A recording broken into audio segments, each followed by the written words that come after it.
നമസ്കാരം.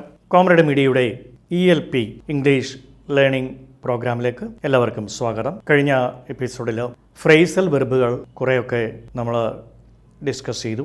വിട്ടുപോയ കുറച്ച് ഫ്രേസൽ വെർബുകൾ ഇപ്പോൾ നമുക്ക് ഇവിടെ ഡിസ്കസ് ചെയ്യാം. അതായത് put off, put on, put up with, puttu down ഇത്രയും പറഞ്ഞപ്പോൾ പ്രധാനപ്പെട്ട ഒരെണ്ണം വിട്ടുപോയത് ഇപ്പോൾ നമുക്ക് നോക്കാം. അതായത് പുട്ട് ഔട്ട് എന്നാണ്.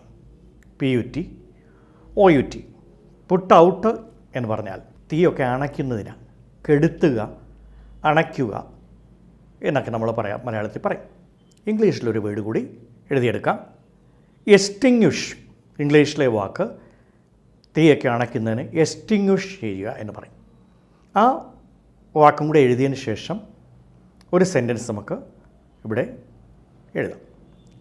എക്സ്റ്റിങ്വിഷ് സ്പെല്ലിങ് EXTINGUISH.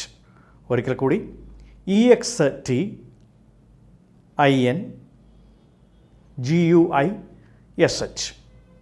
3 ഫോംസ്: എസ്റ്റിങ്വിഷ്, എസ്റ്റിങ്വിഷ്ഡ്, എസ്റ്റിങ്വിഷ്ഡ്, എസ്റ്റിങ്വിഷ്, എസ്റ്റിങ്വിഷ്ഡ്, എസ്റ്റിങ്വിഷ്ഡ് എന്നാണ്. The fire force took more than an hour to put out the fire. Fire അണയ്ക്കുവാൻ എന്നൂടെ പറയാം. The fire force took more than an hour to put out the fire. അത്ര മതി, put out the fire. അടുത്തത് ഗെറ്റിൻ്റെ പറഞ്ഞായിരുന്നു നമ്മൾ. Get down എന്ന് പറഞ്ഞാൽ വാഹനത്തിൽ നിന്നും താഴെ ഇറങ്ങുന്നതിന് ഗെറ്റ് ഡൗൺ ചെയ്യുക എന്നാണ് പറയുന്നത്. വാഹനങ്ങളും താഴെ ഇറങ്ങുന്നതിനെ കൂടുതൽ നമ്മൾ ഗെറ്റ് ഡൗൺ പറയും. അല്ലാതെ സ്റ്റെയർ താഴെ ഇറങ്ങുന്നതിനും ഗെറ്റ് ഡൗൺ പറയാറുണ്ട്. ഈ വാഹനങ്ങളിൽ നിന്നും ഇറങ്ങുന്നതിന് വേറൊരു വേർഡ് കൂടെ. അത് എലൈറ്റ് ചെയ്യുക എന്നാണ്.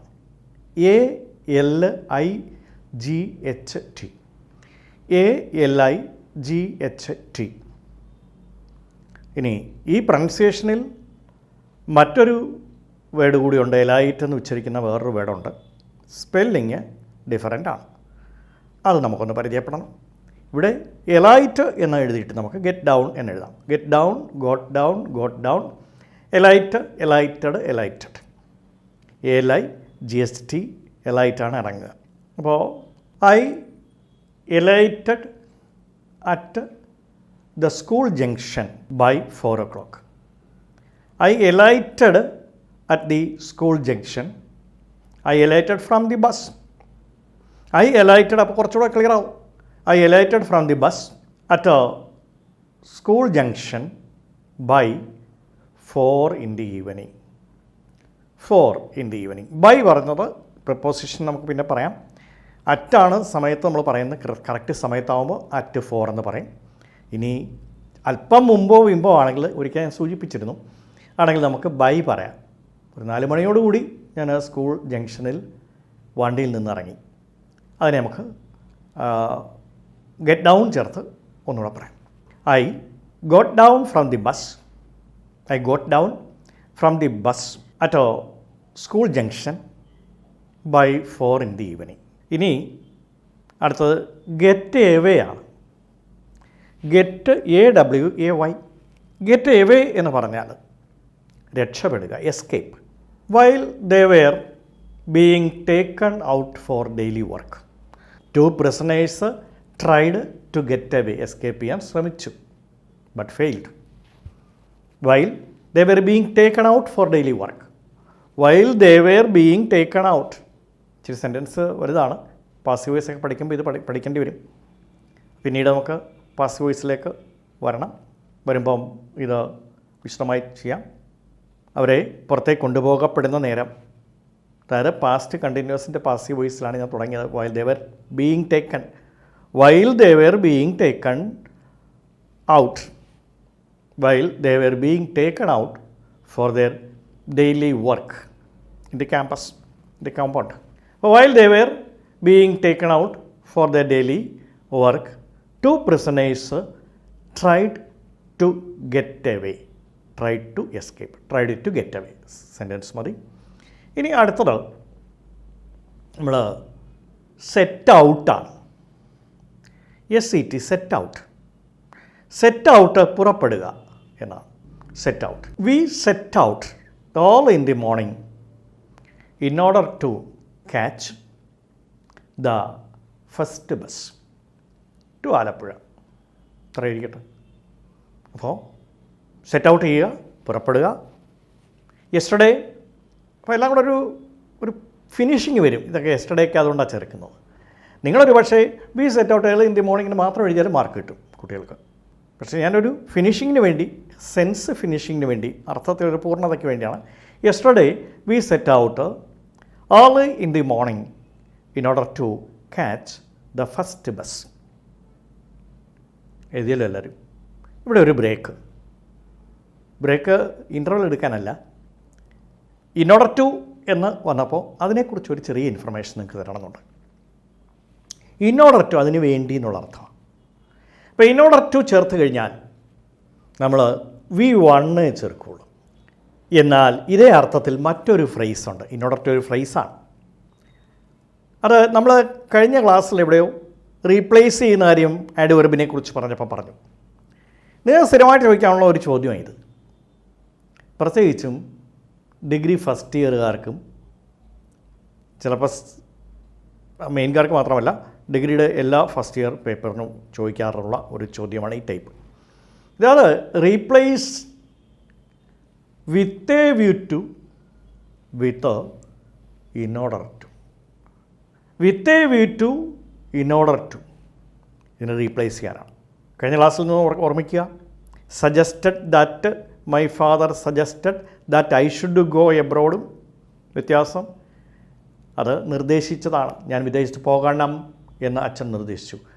എന്നെ വിദേശത്ത് പോകാൻ അച്ഛൻ ഉപദേശിച്ചു എന്ന് പറയുമ്പോൾ പോകാൻ എന്ന് പറയുമ്പോൾ advised me, my father advised me to go എബ്രോഡും മനസ്സിലാക്കിയതാണ്. ഇപ്പം നമ്മൾ വീണ്ടും ഇതുപോലെ ഒരെണ്ണം കൂടെ പറയുകയാണ്. ഒരു ടോപ്പിക് എടുക്കുമ്പോൾ ഇടയ്ക്ക് കയറുക എന്ന് പറയുന്നത് അത് പിന്നീട് ചിലപ്പോൾ നമുക്കത് മറന്നു പോകും. അതുകൊണ്ട് തന്നെയാണ് ഇടയ്ക്ക് ഇങ്ങനെ വരുമ്പോൾ അത് അപ്പോൾ തന്നെ പറഞ്ഞു തരാമെന്ന് വിചാരിക്കുന്നത്. അത് നിങ്ങൾക്ക് പ്രയാസമായി തോന്നത്തുമില്ല. ഈ സമയത്ത് അതോടെ എഴുതിയെടുക്കുക. With a view to plus ING of വെർബാണ്. സെയിം മീനിങ്ങാണ്. ഇൻ ഓർഡർ ടു കഴിഞ്ഞാൽ എന്തേ ഉപയോഗിക്കാവൂ? V1 ഉപയോഗിക്കാവൂ. വിത്ത് എ വ്യൂ ടു കഴിഞ്ഞാൽ അതിൻ്റെ തന്നെ ING ആണ് ഉപയോഗിക്കേണ്ടത്. ആ ഒന്ന് മാറ്റി ഇട്ടാൽ നമുക്ക് ഒരു മാർക്ക് കിട്ടുന്നതാണ്. പിന്നെ എല്ലാം 1 മാർക്ക് ക്വസ്റ്റ്യൻസാണ്. അപ്പോൾ നോക്കുക, ഒന്നുകൂടെ പറയാം ഞാൻ. She worked hard in order to get the full mark. She worked hard in order to get, underline ചെയ്യുക, in order to get the full mark. എന്നാൽ ഈ ഇൻ ഓർഡർ ടുവിന് പകരം നമ്മൾ വിത്ത് എ വ്യൂ ടു ആക്കുകയാണ്. She worked hard with a view to getting the full mark. She worked hard with a view to getting the, with a view to, with a view, VIEW, with a view to getting the full mark എന്നാണ് ഉപയോഗിക്കേണ്ടത്. തിരിച്ച് നമ്മൾ set ഔട്ടിലേക്ക് വരികയാണ്. അതിനെയും നമുക്ക് ഇതുപോലെ ഒന്ന് മാറ്റിക്കൊണ്ട് അവിടെ ഇരിക്കട്ടെ. With a view to in order to. Yesterday we set out early in the morning in order to catch the first bus.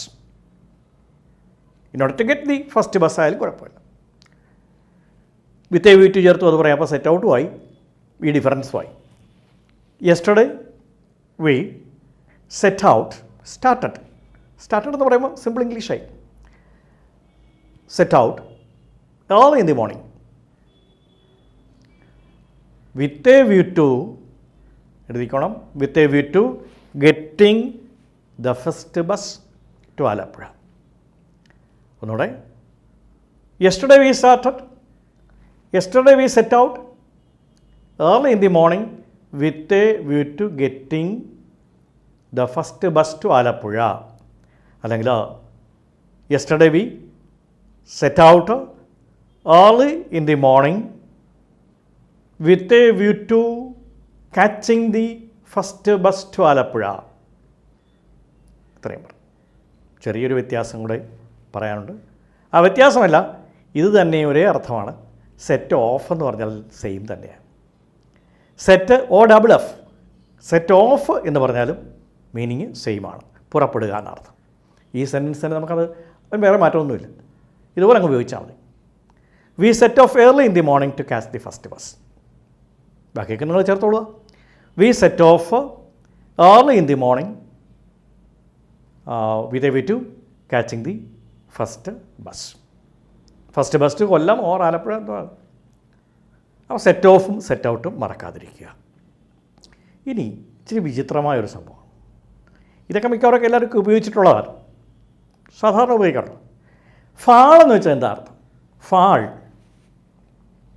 Fall എന്ന് പറഞ്ഞാൽ വീഴുക എന്നാണ്. Second form fell, third form fallen എന്നാണ്. ഫാൾ, ഫെല്ല്, ഫാളൻ ഏഞ്ചൽസ് എന്ന് പറയും ബൈബിളിൽ. Paradise ലോസ്റ്റിൽ ആ ഭാഗത്തെക്കുറിച്ച് പറയുന്നുണ്ട്. ഫാളൻ ഏഞ്ചൽസിനെ കുറിച്ച്, വീണമാലാഖമാർ. ആ കഥയിലേക്ക് മറ്റൊരു കഥ എടുക്കുമ്പോൾ നമുക്ക് അതിനെക്കുറിച്ച് പറയാം. ഫാൾ ഔട്ട് എന്ന് പറഞ്ഞാൽ വഴക്ക് കൂടുകയാണ്, quarrel. Fall out means quarrel, വഴക്കടിക്കുക, വഴക്ക് കൂടുക. അവിടെ ഒരു example. The two brothers often used to fall out each other, so they had many enemies, but they stopped falling out. Nobody disturbed them. എപ്പോഴും ഒരുമിച്ച് നിന്നാൽ നമ്മളെ ആരും ശല്യപ്പെടുത്തത്തില്ല. ഇനി നമുക്കിത് മാത്രം എടുത്താൽ മതി. The two brothers often used to fall out each other, quarrel each other, വഴക്കൂടാറുണ്ടായിരുന്നു. അല്ലെങ്കിൽ വേറൊരു സെൻറ്റൻസ് പറയാം. There was a dispute for property. At last the two brothers fell out and parted from each other. Part from, വ്യക്തികൾ വേർപിരിയുന്നത് part from ആണ്. അതുകൂടെ note ചെയ്യുക. Part from, വേർപിരിയുകയാണ്. When he got his first job in North India, he parted from his parents for the first time in life. When he got a job in North India, he parted from his parents for the first time in his life. Pretty part from I. Part with, സാധനങ്ങൾ ഉപേക്ഷിക്കുന്ന part with. ഞാൻ കഴിഞ്ഞൊരു ക്ലാസ്സിൽ എന്താ പറഞ്ഞു, generally women are unwilling to part with gold എന്ന് പറയുമ്പോൾ mechano ഒക്കെ ആവശ്യത്തിന് ഹസ്ബൻഡോ വല്ലതും ചോദിക്കുകയാണെങ്കിലും പൊതുവെ അതിനൊരു വലിയ മടിയായിരിക്കും. അപ്പോൾ generally women are unwilling to part with gold വേർപെടാൻ അല്ലെങ്കിൽ ഉപേക്ഷിക്കാൻ തയ്യാറാണ്. Part with. ഇനി ഇടയ്ക്ക് ഒരു സെൻറ്റൻസ് ഓർമ്മിക്കാനുള്ള ഒരു സെൻറ്റൻസ് നമുക്ക് എന്തോ ചെറിയ എപ്പിഗ്രാം പോലെ. Parting is painful but it is inevitable. വേർപാട് വേദനയാണ്, പക്ഷേ അത് അനിവാര്യമാണ്. എപ്പോഴും എന്നും ഇഷ്ടമുള്ളവരോടൊപ്പം തന്നെ ജീവിക്കാൻ നമുക്ക് ആർക്കും പറ്റില്ല. അപ്പോൾ പാർട്ട് വിത്തും പാർട്ട് ഫ്രമുമായി. പാർട്ടിങ് ഈസ് പെയിൻഫുൾ നല്ലൊരു സെൻറ്റൻസായി. പാർട്ടിങ് ഈസ് പെയിൻഫുൾ, ഓട്ടോഗ്രാഫൊക്കെ എഴുതും. ഇപ്പം അങ്ങനെ ഓട്ടോഗ്രാഫൊന്നും ഇല്ലല്ലോ, എല്ലാം അങ്ങ് ഡിജിറ്റലല്ലേ. Parting is painful but it is inevitable എന്നൊക്കെ ഞങ്ങളൊക്കെ പണ്ട് എഴുതാറുള്ളത്. വേർപാട് വേദനയാണ്, പക്ഷേ അത് അനിവാര്യമാണ്. ഒഴിവാക്കാനാവത്തില്ല, പോയേ പറ്റുള്ളൂ. എവിടെയെങ്കിലുമൊക്കെ ജോലി കിട്ടുമ്പോൾ പോകണം, അങ്ങനെ ദൈവം വിളിക്കുമ്പോൾ പോകണം, ഇങ്ങനെയൊക്കെയാണ്. അപ്പോൾ parting is painful but it is inevitable. ഇപ്പോൾ നമ്മൾ ഫാൾ ഔട്ടാണ് പറഞ്ഞത്. എല്ലാവർക്കും ഫാൾ ഔട്ട് മനസ്സിലായി എന്ന് വിശ്വസിക്കട്ടെ. അതുപോലെ പ്രധാനമുള്ളതായിരുന്നു തന്നെ ഞാൻ നേരത്തെ പറഞ്ഞിരുന്നു. ടേക്ക് ആഫ്റ്റർ എന്ന് പറഞ്ഞാൽ ഫാൾ ഔട്ട് പുറത്തേക്ക് വീണു എന്ന് വിചാരിക്കരുത്. ടേക്ക് ആഫ്റ്റർ എടുത്തുകൊണ്ട് പുറകെ പോയി എന്നല്ല അർത്ഥം. ടേക്ക് ആഫ്റ്റർ അറിയാമല്ലോ, സിമിലർ ആകുക. ബി സിമിലർ ടു, റിസംബിൾ അല്ലെങ്കിൽ be similar to. The daughter resembles her mother. The daughter is similar to her mother.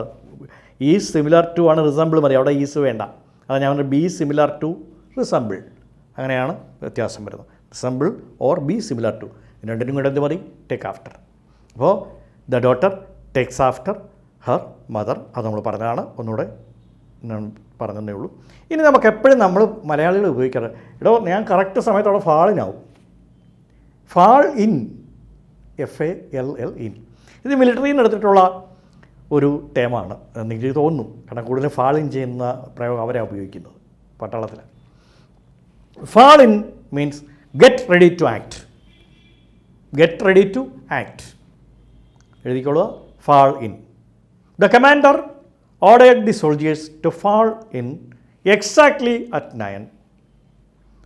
The commander ordered the soldiers to fall in for work. പിന്നെ വേണ്ട, അതിനകത്ത് തന്നെ ഉണ്ട്.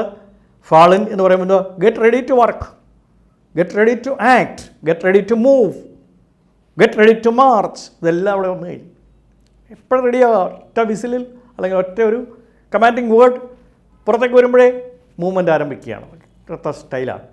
അപ്പോൾ the commander ordered the soldiers to fall in exactly at 9. അവരപ്പോഴേ വന്ന് ഫാളിനായി നേരം അവിടെ നിന്ന് കഴിഞ്ഞു. To fall in exactly at 9. The commander ordered the soldiers to fall in exactly at 9 എന്ന് പറഞ്ഞു. ഇനി അടുത്തത് ലുക്ക് ഫോർവേഡ് ടു എന്നുള്ളതാണ്. Look forward to, look forward to എന്ന് പറഞ്ഞാൽ വെയിറ്റ് ഈഗർലി ഫോർ, ആകാംക്ഷയോടുകൂടി കാത്തിരിക്കുകയാണ്. Look forward to. The students look forward to the publication of result. The students look forward to, the eagerly wait for, WAIT, wait for. The students look forward to the publication of the result. The result. The children are looking forward to the return of her daddy or father from abroad. The children are looking forward to the return of their father from abroad, from Gulf. ഏതെങ്കിലും പറയും. Look forward to, look forward to, wait for എന്ന് ഓർക്കുക. Eagerly wait for. ഇനി turn അപ്പാണ്. Turn up means come in time, come, reach in time. The teacher advised all the students to turn up before 9. The teacher, turn up means come in, വന്നു ചേരുക. The teacher advised all the students to turn up before 9 every day. To turn up before 9 every day. ഇത്രയും നേരം ശ്രദ്ധിച്ചു കേട്ട എല്ലാവർക്കും നന്ദി. വീണ്ടും കാണാം. നമസ്കാരം.